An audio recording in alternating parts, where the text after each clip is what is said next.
Hey, here's the Jeep. Just kidding, motherfuckers, not today. Alright, so, I've been really busy on this project, so much so that I'm starting to fall behind on actually working on the Jeep.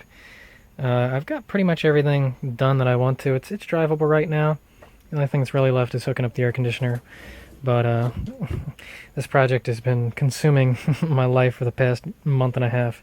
So we've got a lot of progress. So I'm going to talk about how far I've gotten so far, just to give you guys an update. And then I'm going to show you guys how to make your own basic version if you guys want to play with it now. So you guys are, smart and know how to use Arduino and mess with computers and all the little fine details of that stuff. Well, stay tuned. If not, who knows? You may learn a thing or two.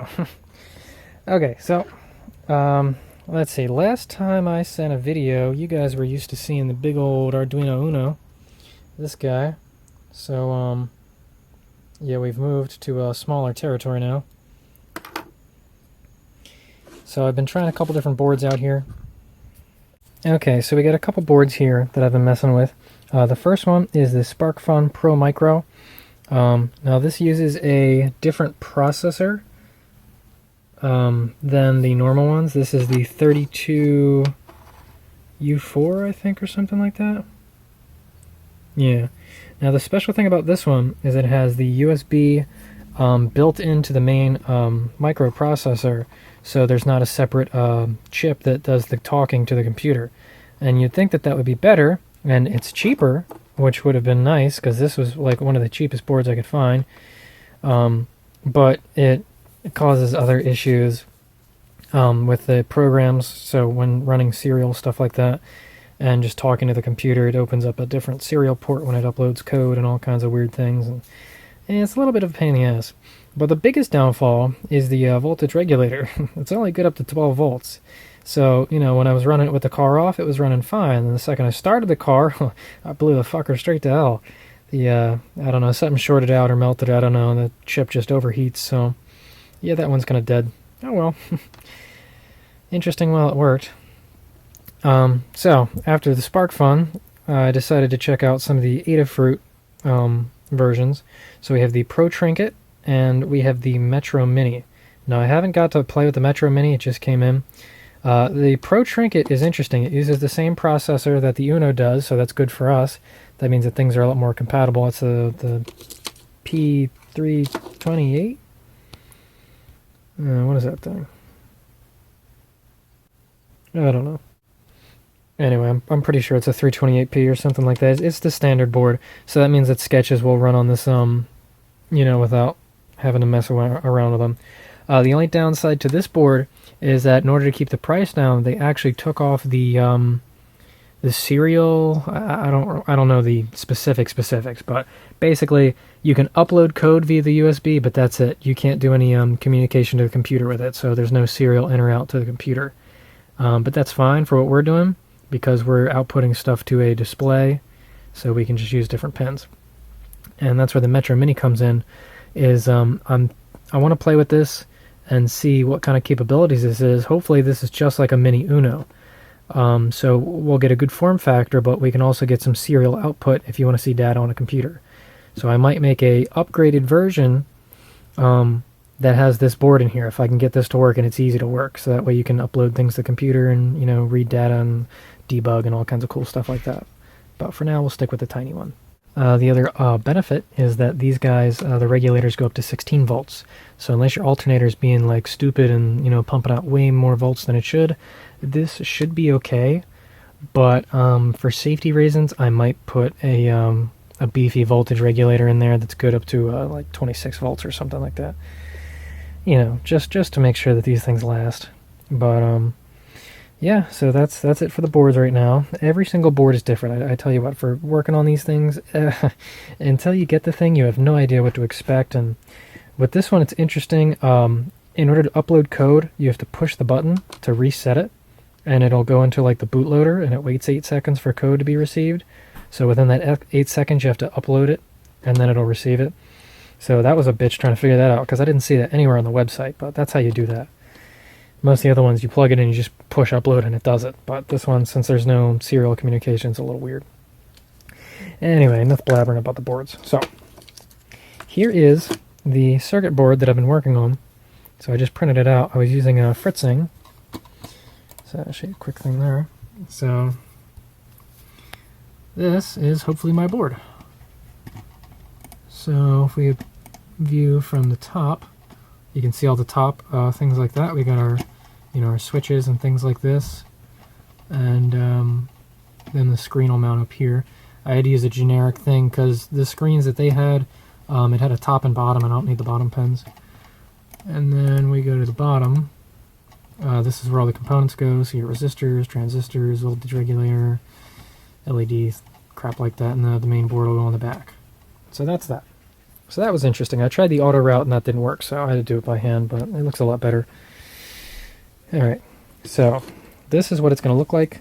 I'm going to use big buttons, so hopefully they can stick through the case. If this size doesn't work, I'll have to go to a much bigger size. But I won't know until I get the boards and I start making cases and things like that. But this is just to get us going. So if you flip it over, this is where all the action happens. So we'll have this guy here. So this is what we look like. We're going to have our Ethernet jack on the back so that we can plug it in.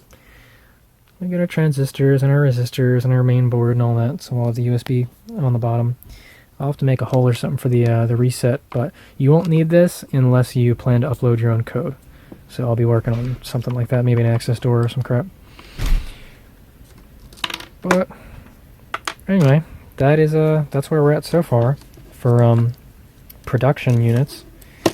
Now then, on the adapter side, we've had a few versions. So here's version 1, literally just some cardboard and just the bare basics to get you going, and it works. It ain't the prettiest, but it does the job. So now that I got a 3D printer, I can start, rapid prototyping.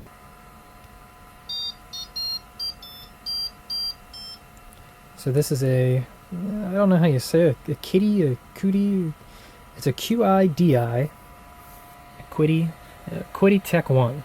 It doesn't say Tech 1 anywhere on here, but that's the model, I guess.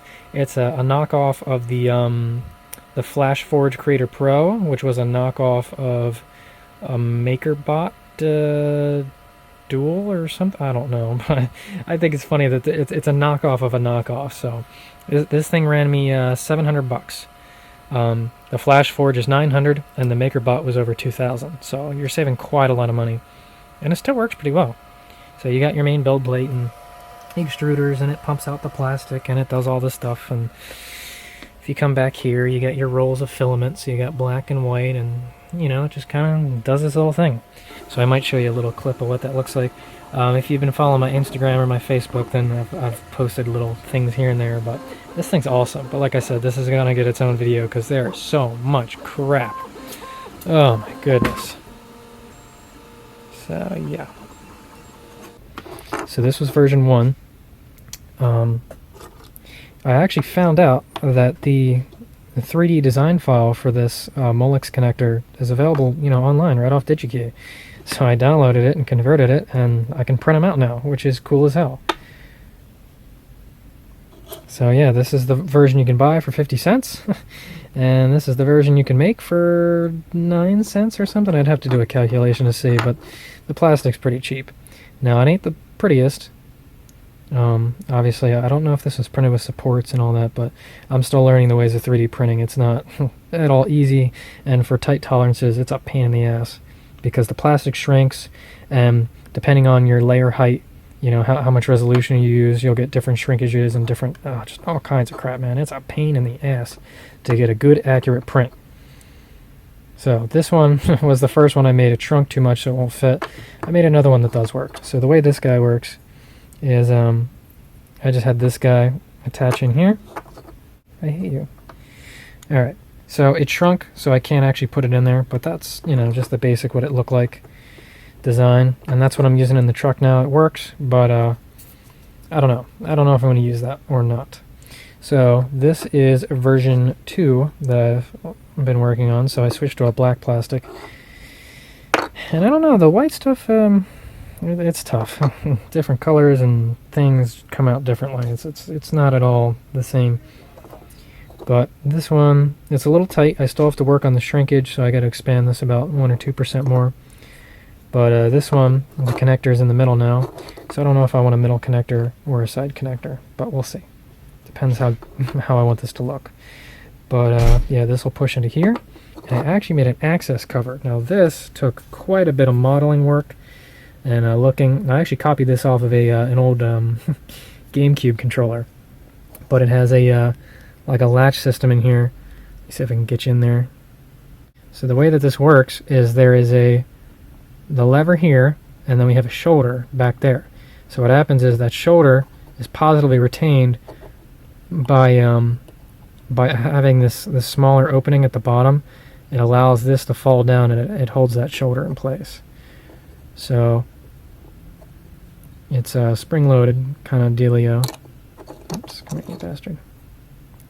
Yeah, these parts are really small. You can see that kind of looks like shit, but that was the support side. The non-support side looks a lot better. But this was also on the lowest setting, so I had to sand this down, because another interesting thing is all the axes are different. So the Z-axis is pretty accurate. The X and Y shrink more, so that's a pain in the ass. But anyway, just to show you how this works, what happens is if I push this down, it actually snaps into place because it's being grabbed by that.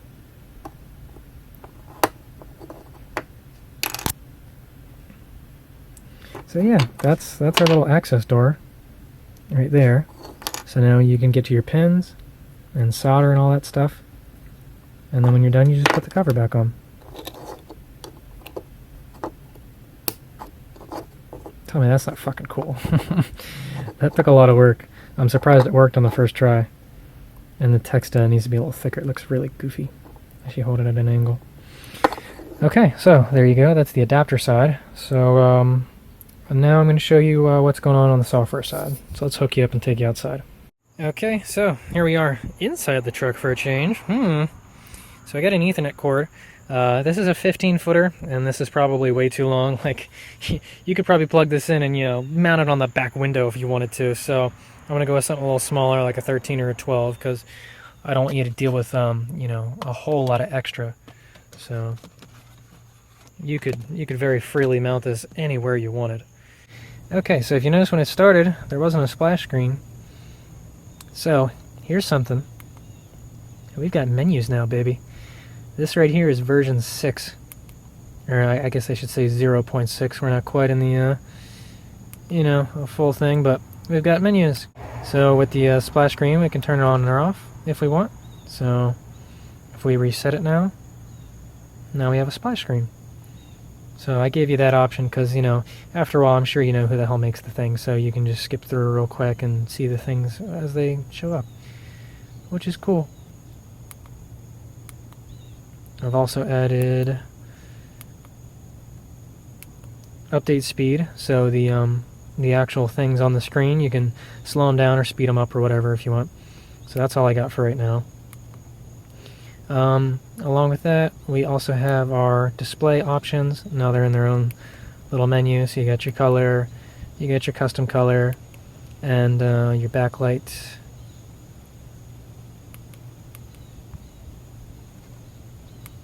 And, it saves. We have a vehicle screen, doesn't do anything yet, but I'm going to, let you choose your vehicle, because there are some differences between the models. We have a diagnose option, but doesn't do anything yet. And actually, one more thing, we also have, we got units. There's nothing in the units yet. And we have debug. No. So this right here is the actual stream that's coming off the computer. And it's in hexadecimal, if you've ever heard of that. So I'm sure you guys have maybe heard about binary before, and decimal, which it sounds weird, but that's just the normal base 10 system. That's what you count, 0 through 9. That's your decimal. Well, hexadecimal is 16, and where they get the extra 6 digits is letters. So you have A through F.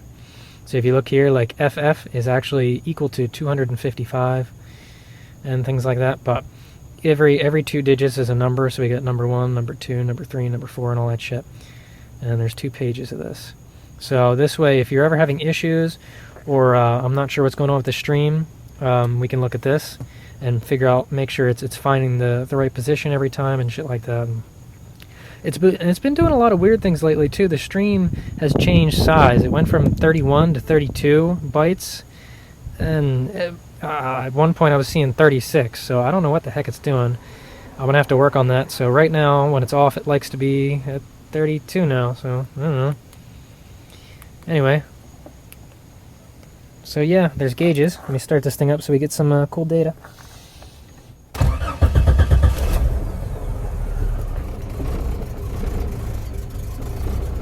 So hopefully, okay. So now we switch back to 31, so now our stream's correct again. So you can see all this crap.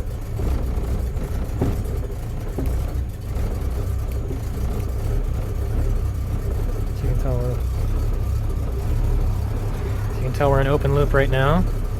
And once it warms up, alright, we're in closed loop, so now it'll monitor and you can check out the O2 sensor and shit like that.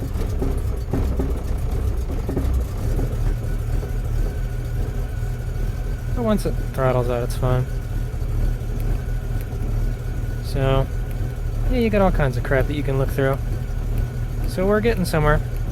This is pretty usable right now. The only thing is, this doesn't work on manual transmissions for some reason. I think that the baud rate's different, and I have to find that. So I either have to make a logic analyzer, or I have to get someone with an oscilloscope and poke around and see what's different. And real quick, just to show you the debug. So that's what's actually going on underneath the hood. So you can see all the things change. So yeah, that's what the computer's sending, and that's what's getting converted. So there you go. That's everything in version 6 so far. We're getting very far in the code, and I actually just ordered some circuit boards so I can make some real models and really start playing with this stuff. So we're getting somewhere. So that's what's going on so far. Alright, so we're just taking this guy for a little test run here, and as you can see, temperature reading is 198 in the block, but over here it only reads, you know, what, 170 or something. So that's what I'm telling you, these sensors read different. Alright, this one's in the back of the head, so it reads different than what's in the engine. So at one time I'll do a comparison and show you all of them and see what they look like, but this thing does technically get up to a temperature that's higher than what the gauge reads.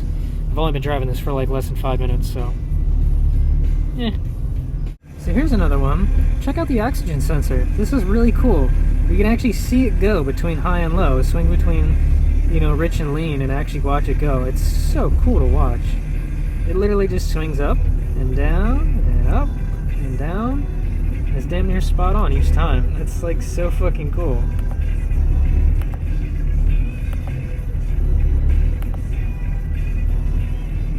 Rich, lean. Rich, lean. Oh, that's so cool.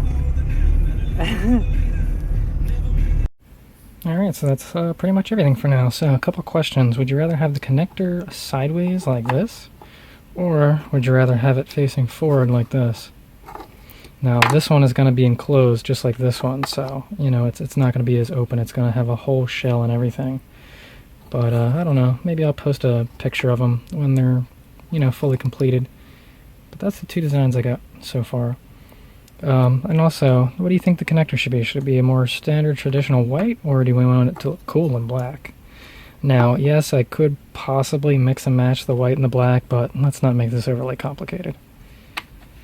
So, okay, so circuit boards are in the mail, so assuming that everything goes well, and you know, I can actually make them, I'm going to make a couple alpha test models. So if you want to become an alpha tester, let me know. There's a couple things that we need. First off, you need to obviously have a Renix vehicle. That is anywhere from 86 to 90, maybe 91 in different countries, but you need those Renix connectors. So first off, if you don't have these connectors, don't even ask.